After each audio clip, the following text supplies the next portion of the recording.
Good morning, everybody. Welcome to another Daily Market Report brought to you by Mike Bjork. Today is Tuesday, May 1st. Happy May Day, everybody. Hey, we got a couple today. We'll start with the market manufacturing PMI for the month of April. So in March, and on these two indexes, anything above 50 is considered optimism or expansion. So as you can see, they're both in that range. So in March, we had a 55.6 and then an increase to 56.5 in the month of April. However, on the ISM Manufacturing Index, we went to 59.3 in the month of March. Projection was 58.7, and it tipped a little bit further down to 57.3. So instead of going upwards, we had a downward on one and then the other one going upwards. So a little mixed reviews of what we're seeing here in manufacturing, but still good overall numbers, what we're also seeing.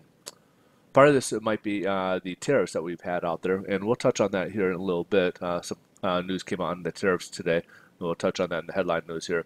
But last but not least, we got construction spending here in the month of March. So in February, it went up 1%.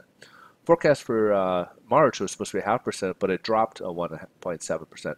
Even though it dropped in March to dropped 1.7 in March, year over year, it's up.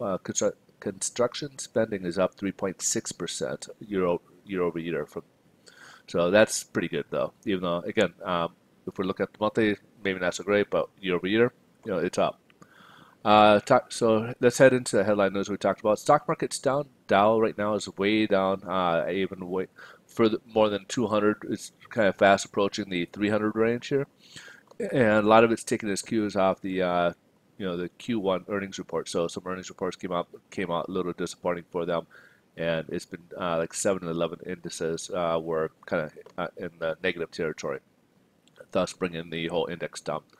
Today also we're doing the two-day meeting. The Fed's going to be doing its two-day meeting, the FOMC they call it, and that tomorrow they will be giving their announcement and any rate decision. So they're not expected to do any rate hike at this meeting, but be careful. They're going to be looking at policy statements and obviously the dot plot, because right now, currently, as it stands, they're looking at possibly 2 more rate hikes, as we've had one so far today. But with the news yesterday, with the PCE coming in at 1.9, the core came in at 1.9, the headline came in at 2%. We're basically at its target rate of 2%, what they've been wanting. So will that increase the rate hikes this year? Will we get that extra, that fourth one that was concerned back in around January, February because of inflation? So it'll be interesting to see what they say about it, what comments they might have about it, as well as obviously what the dot plots or what their thoughts are, what the dot plots will say, what the Fed members are going to put on their forecast, and we'll see that once that's released. As we mentioned, the tariffs. U.S. extended. They had a deadline of May 1st, which obviously today, for Mexico, for Canada, as well as the EU on the steel and aluminum tariffs. They decided to extend that deadline and then go ahead and continue negotiations with those countries on trade, in creating new trade pacts and using those that aluminum and steel as, of course, the items as the sticking points here to try to negotiate a new trade pact here. Let's go ahead and take a look here at the bond market. Bond market, we're down a little bit. We're kind of still same range of what we left off yesterday, but right now we're down about 5 basis points. So pricing really hasn't changed a whole lot. Now we're going to be, at this point, we could be a little stuck here, because if you look at here, here's the 10-year Treasury.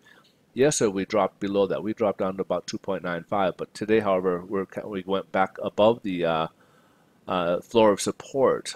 This is a floor of support, and we broke below that, but apparently not quite for long. And now we're up to about 2.97 on the Treasury yields. And if this floor of support could put pressure on the mortgage-backed securities as well. So again, if it stays above this line, it could put pressure back here and put pressure back down here for mortgage-backed securities. But if we can stay below this, we have more room here, and we could potentially, oops, sorry about that, we could potentially rise up here to the 25-50-day moving average here and get some improvement here. So fingers crossed that we can hopefully get that and be able to recoup some of those losses we had over the past week. All right, so That wraps up everything. Rates are about the same what we left off yesterday. Not any big changes, which of course was a little bit of a surprise due to the PCE coming in at 1.9% year over year.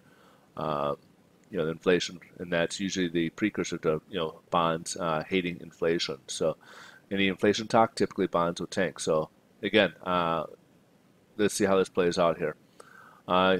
Meanwhile, if you guys want to get more data, just come over to Twitter. I do post throughout the day, and if you want to keep up to date throughout the day, again, just follow me at Mike Bjork on Twitter. You guys have a great rest of your day. Thanks so much for watching. I look forward to see you guys tomorrow. Bye-bye.